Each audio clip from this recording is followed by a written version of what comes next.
Hello, welcome to Makeup and Monarchies. If you're new here, my name's Tiffany. I am a cosmetologist, hairstylist, makeup artist, and lover of all things UK history. We're in part 2 of Edward IV, and I am going to be doing this makeup today, which everybody's saying it's brat summer this summer, so I might as well just do the makeup right. Very easy, very simple, very quick. So we are going to start off where we left off in part 1, and it will go through the end of Edward's life. If you have not subscribed yet, please subscribe to my channel. It really helps. You can leave a message or a comment down below. That also helps with the algorithm. And if you like this episode, please give it a thumbs up. I would greatly appreciate it. If you don't follow me yet over on Instagram or TikTok, you can find me there at Makeup and Monarchies. If you love this and you would like to help support me, you can head on over to buymeacoffee.com/Makeup and Monarchies and help with my Starbucks addiction. So with all of that being said, why don't we just get on into it? Hello, welcome to a special edition, I guess, or a second weekly video. So we're gonna do part 2 of Edward IV. Please do not mind me. I just did my tan, so I'm a little dark in the hands. So we left off last week and we were in 1471. Edward and his crew had just escaped to Flanders in exile, which was part of the Duchy of Burgundy. So part of his crew, my face is a mess. It's because of the heat, and I'm all so over this. It has been 90 fucking degrees for well over a month now, and listen, I'm not a winter girl. I love the summer, but enough already. Like, can we just get a few days of nice weather? So part of his crew that was with him was his younger brother, Richard, his brother-in-law, Anthony Woodville, and William Hastings. At this time, Burgundy was ruled by Charles the Bold, who was husband to Edward's sister, Margaret. So Charles didn't really go out of his way to help his in-laws, which left Edward very salty over this, like something he didn't forget happened. Also today we're gonna do the brat summer thing. I did it a few weeks ago and put it up on my, I think that's better now that I put my microphones plugged in. Stupid. So anyways, I did the brat summer thing a few weeks ago and I posted it on Instagram, and we're just gonna do it today because I think I like it a lot. So things weren't going great back in England. The Lancastrians were still facing the same issues as they were before with Henry, but now there was an internal struggle, mainly because of who put him back on the throne, right? It was fucking Warwick, remember? Edmund Beaufort still held fucking Warwick responsible for his father's death back in 55. So fucking Warwick and George found themselves very isolated amongst the Lancastrians. I bet you could cut the tension with a knife in these rooms. So in March of 71, Edward was able to make it back to England by backing himself with wealthy merchants from Flanders. Okay, so I'm going to start a little different with doing this. I'm gonna line my bottom eye or my bottom lid with black liner, and then I'm gonna smoke it out, and that's gonna be my guideline for my wing liner. And actually, before I even do that, I do need concealer on my nose. So I'm gonna line the bottom. So it can be messy. It can look that grungy look, which is kind of what you want. So I'm gonna take my finger and pull to give me that line. Then I'm going to do the other one. And if you go a little bit heavy on the bottom like I've done here, it's okay. You're going to end up blending this out with shadow. So don't, if you're a little bit messy like I am, it's okay. Again, I'm going to pull that out and get my line there. Okay. I know it looks crazy. We're going to get there. And I'm going to follow that a little bit just to deepen that. So Edward landed in Hull, which was near the key city of York. And while supporters were reluctant to commit to him, so see how I'm not like being really precise and careful with this, that's okay. I'm gonna just, you kind of want it like that, so I'm just gonna blend that out. Did it mess this up a little bit? That's okay. We have the line there though. So while supporters were reluctant to commit to him, York only opened the gates for him when he said he was looking to return to his dukedom, because he did inherit his father's title, Duke of York. And pull that again. See, the good thing with the pencil liner is you can redo it. Now, like I said, you're going to blend that bottom. So I'm actually using MAC Malt shadow, which is typically what I use for my transition color, but I've actually been really loving this on my lids. So see how that just smoked it a little bit? We're going to get the darkness there again, but Edward saying that was a little trick that Henry IV did 70 years earlier. At first, Edward was, now I'm going to go in, it's kind of like a smoky brown color.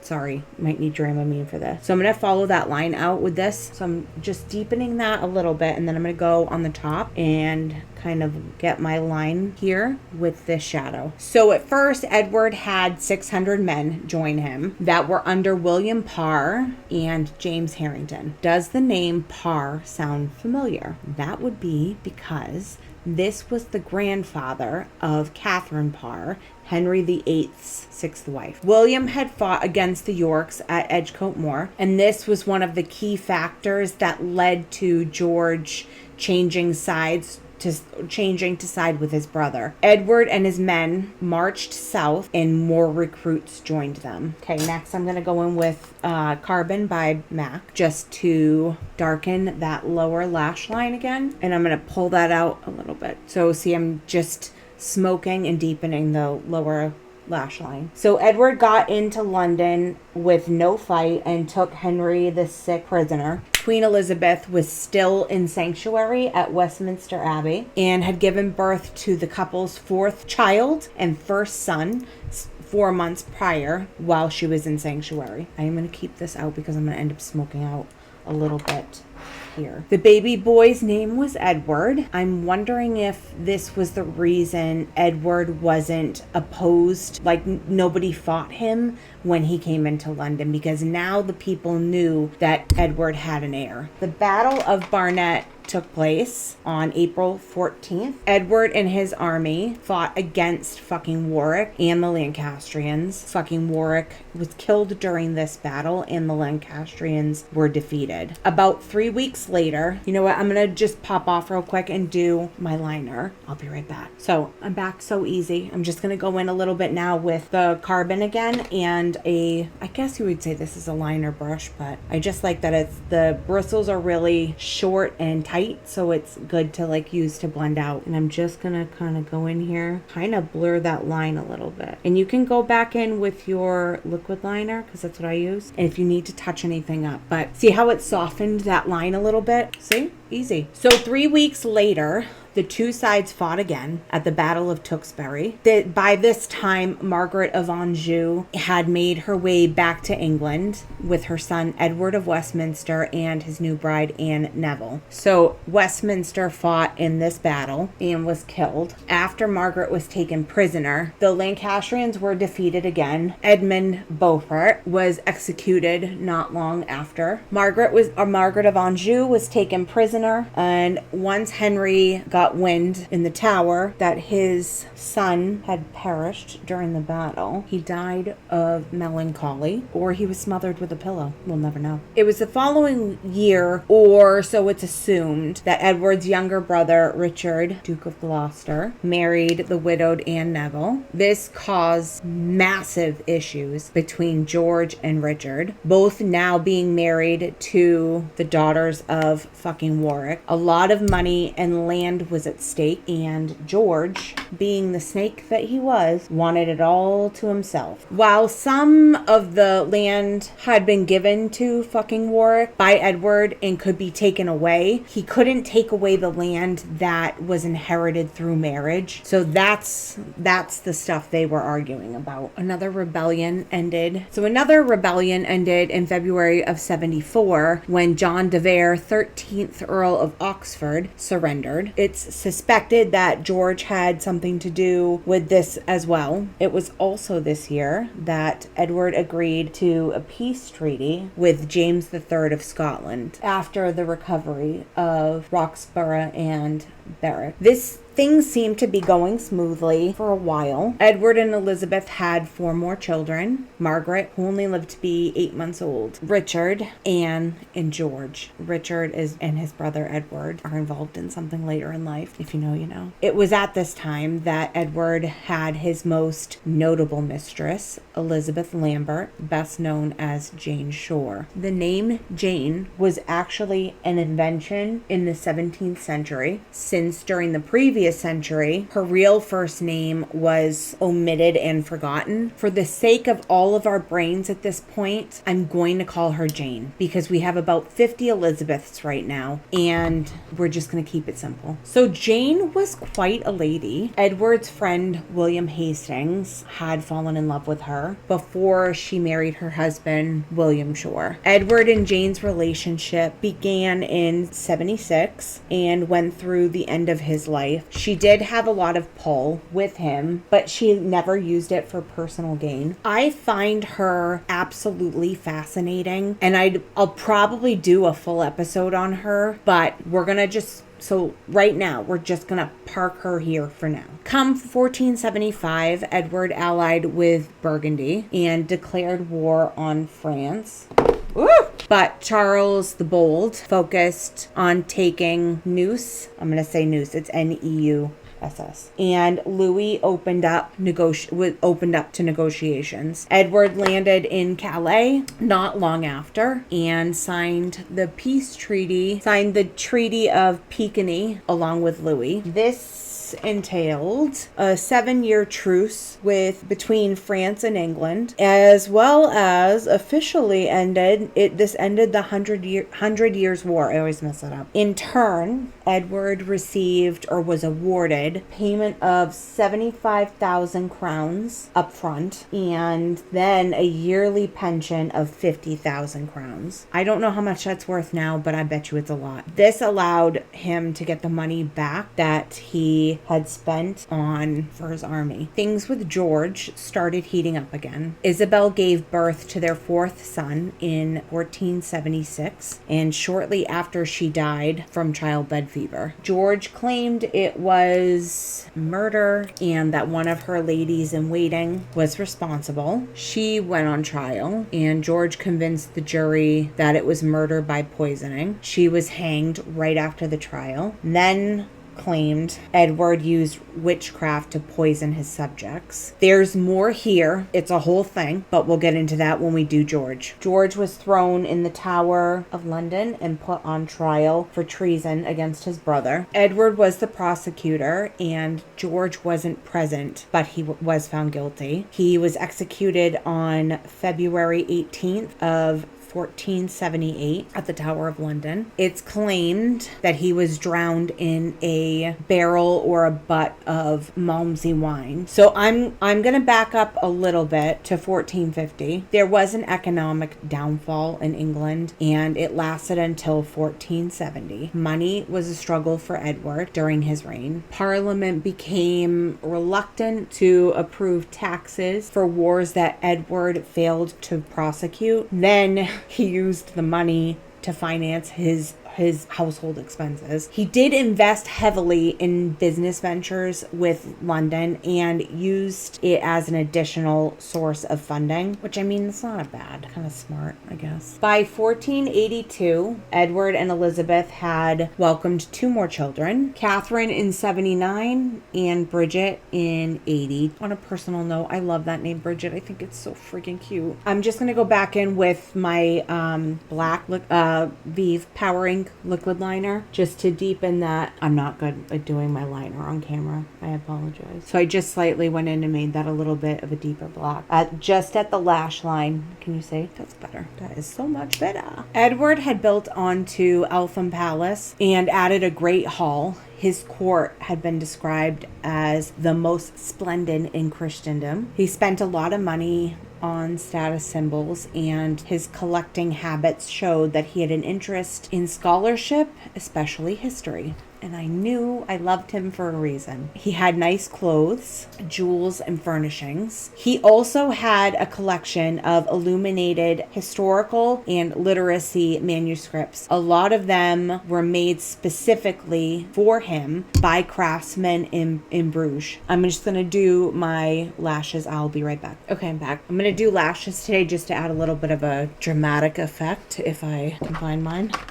Also in 82, Edward backed Alexander Stuart, Duke of Albany, when he tried to usurp the Scottish throne from his brother, James III. Richard invaded Scotland and took Edinburgh. He did not take the castle. James was being held at the castle by his nobles. Then Alexander switched sides, so that left England without siege equipment, and England had to withdraw. This was an expensive campaign, and the only thing that England gained out of it was capturing Berwick Castle. All right, so I'm gonna throw these lashes on really quick. I am using Ardell Naked Lashes and the number 420. I do like these because they're not too big. They're a little bit wispy, but they just add to your natural lash. So I do use the Duo brush on adhesive. It's the green one, and it's like iridescent looking, which I really love because when the glue is ready, it turns a darker blue, and it makes it really easy to know when it's time to put them on. So Christmas of 82 was a huge lavish affair at Edward's court. There were about 2,000 guests. Can you imagine a Christmas like that? I surely cannot. No, thank you. And it's not my favorite holiday. So I'm just now taking Vive Skin Dew, and I'm gonna just put a little bit in the corners of my eyes to brighten up a little bit in here. I usually do this every day. I think it's such a great little tool. So Edward's health began to decline, and he started having a bunch of health issues. His doctors thought that it had to do with his habit of using emetics I'm going to say emetic. These allowed him to stuff himself at meals, leave to puke everything out, and then come back for meal number 2. Easter of 83, he became fatally ill. While he was dying, he amended his will to name his brother Richard protector, name him as protector of his son Edward after his death, having decided in the mid-70s that he didn't want to be buried at Westminster Abbey. He wanted to be in the new part of St. George's Chapel in Windsor, which he had constructed the new part in 75. Edward died on April 9th of 1483 at Westminster. It's assumed it's Westminster Palace. It's also there's a number of reasons, or there is a number of theories on what he died from. It could have been typhoid, it could have been syphilis, it could have been pneumonia. I tend to think that the stuff he was using to make himself vomit probably ate away at his intestines and in his stomach lining, so that probably didn't help things either. Who knows? It's not recorded what the actual cause of death is. His funeral took place over several days, very similar to what we saw when Queen Elizabeth passed in 22. His body was embalmed and laid. So I just lined with Vive Bark. Just making sure I have the right one. And I'm just gonna take my finger and blend that out. I like doing this because it kind of blurs that edge a little bit. Then I'm gonna go in with Vive Velvet Sands, and I'm gonna fill in a little bit here and see. So his body was embalmed and laid out for the nobles to see and to pay their respects. This was done for 12 hours, and then his body was moved to St. Stephen's Chapel in Westminster Abbey, where he lied in state for 8 days. All members of the royal household were dressed in black and kept a permanent watch over him. On the 17th of April, I'm just going to go in now with MAC. Oh, I grabbed Flesh Pot. I didn't. This is actually the Jamie Genevieve MAC special color that she did with them years ago, but I do love it. It's a great one. There we go. I'm going to go back in with Skin Dew now, and I am going to just highlight the top of my lip here, and I'll just blend that with my finger. On the 17th, his body started his final journey. That morning, it was brought to Westminster Abbey for the funeral service. His oldest nephew, John, Earl of Lincoln, took place as the chief mourner. It was placed on a chariot covered in black velvet and drawn by 6 horses that were also draped in black. His body arrived at St. George's Chapel on the 18th, and on the 19th, he was lowered into its permanent resting place. Now, his funeral did not lack drama. Thomas Lord Maltravers, and that's how you say that, and William Viscount Berkeley fought over who should be allowed to stand in the position of honor. Ridiculous. William Parr, yes, that one, again, Catherine's granddad, rode Edward's horse. This was the end of Edward's reign in life. We know that the end of his life caused a huge upheaval and clusterfuck in England. Another story for another day. I'll be right back. I'm just gonna spruce my hair up and I'll be back with fun facts. Okay, so the whole time I've been wondering why it's so friggin' dark in here. I never turn my ring light on. That's, I guess, what we're doing today. Oh, Jesus. I'll tell you. So, fun facts for Edward. Actually, I don't even think I need it because the sun's coming in here now. So, fun facts for Edward. He was the only king to rule twice. Remember, we had that split when Henry VI came back. He's the only one to rule twice. His brothers George and Richard were created dukes at his coronation on June 28th of 61. It was under his rule that the ownership of the Duchy of Lancaster was transferred to the crown, and it still remains there today. He had a library of historical biographies that included one about Julius Caesar. Lastly, he planned on establishing a mausoleum for the kings of England, and that ended up happening centuries later from George III on, except for Queen Victoria and Edward VIII. All British monarchs from George III on rest in St. George's Chapel at Windsor. And I will say from experience, that chapel is very moving. I cried several times while in there. Didn't expect to, but I did. So anyways, that's all I've got for today. I hope that you enjoyed my 2-part on Edward IV. I think that he's probably my favorite king, and it's not because of the White Queen. I just think he was a stand-up guy for the most part, and yeah. I love Edward IV. So that's it. I hope that you enjoyed this. If you want to know what products that I used today, I will include it down below, or it's always down in the description box. If you aren't doing so yet, please follow me on Instagram and TikTok under the same name at Makeup and Monarchies. If you enjoy this, please head on over and help support me on buymeacoffee.com/makeup and monarchies. I have a severe Starbucks addiction, and every little bit helps. I think that's it for today, guys. Next time I see you, we're going to kind of end this War of the Roses. I'll call it like season 1, I guess. And we're going to end it with something that is coming up. Its anniversary is coming up. So I wanted to kind of go out on that. Yeah, so that's it. I hope that you enjoyed. Have a great week. I keep moving this goddamn thing. And I'll see you in the next one. Thanks for watching, guys. Bye.